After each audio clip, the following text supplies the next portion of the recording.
വിരുന്നിൽ സഹായത്തിനായി വിളിക്കുന്ന ഭാര്യയുടെ മാനസിക ശബ്ദം അയാൾ കേൾക്കുന്നു. ഉടനെ അയാൾ ആൾക്കൂട്ടത്തിലേക്ക് ഓടിക്കേറി. തന്ത്രശാലിയായ സ്ത്രീകൾ അവളെ മദ്യം കുടിപ്പിക്കാൻ ശ്രമിക്കുന്നു. പെൺകുട്ടിയുടെ മുഖത്തെ മുഖംമൂടി നീക്കം ചെയ്തപ്പോൾ അത് തന്റെ ഭാര്യയാണെന്ന് കണ്ട് അയാൾ അതിശയപ്പെടുന്നു. തന്റെ കോടീശ്വര പദവിയെ ആശ്രയിച്ച് തന്ത്രശാലികളായ സ്ത്രീകളെ അയാൾ തടയുന്നു. കോടീശ്വരനും പെൺകുട്ടിയും ഒരുമിച്ച് പരിപാടിയിൽ പങ്കെടുക്കാനെത്തിയതാണ്. അവൾ അവന്റെ സുന്ദരമായ വസ്ത്രധാരണത്തെ പ്രശംസിച്ചു. അയാൾ ഉടനെ അഭിമാനത്തോടെ പുഞ്ചിരിച്ചു. എന്നാൽ അയാൾ മഹാവൃത്തികെട്ടവനാണെന്ന് അവൾ മനസ്സിൽ ചിന്തിച്ചു. പക്ഷേ അവളുടെ ചിന്തകൾ മനസ്സിലാക്കാൻ അയാൾക്കൊരു സൂപ്പർ പവർ ഉണ്ടെന്ന് അവൾക്ക് മനസ്സിലായില്ല. അവൾ അയാളെ മാനസികമായി അപമാനിക്കുന്നത് കേട്ടിട്ടും അയാൾ നിസ്സഹായനായി നിൽക്കുകയല്ലാതെ വേറെ വഴിയില്ലായിരുന്നു. നൃത്ത പരിപാടി ഔദ്യോഗികമായി ആരംഭിച്ചപ്പോൾ മുഖംമൂടി ധരിക്കണമെന്ന് അവതാരക അവളോട് ആവശ്യപ്പെടുന്നു.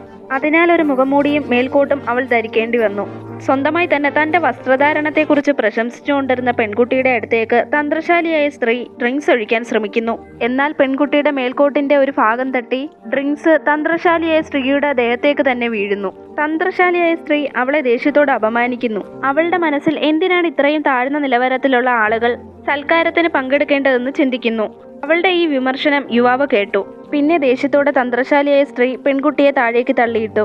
പെൺകുട്ടിയുടെയും യുവാവിന്റെയും പ്രണയചിഹ്നം പോലും അവൾ താഴേക്കെറിഞ്ഞ് തകർത്ത് കളയുന്നു. സഹിക്കാൻ കഴിയാതെ തന്ത്രശാലിയായ സ്ത്രീയെ പെൺകുട്ടിയെ അടിക്കുന്നു. തന്ത്രശാലിയായ സ്ത്രീയുടെ കൂട്ടാളികൾ അവളെ താഴേക്ക് മുട്ടുകുത്തിയിരുത്തുന്നു.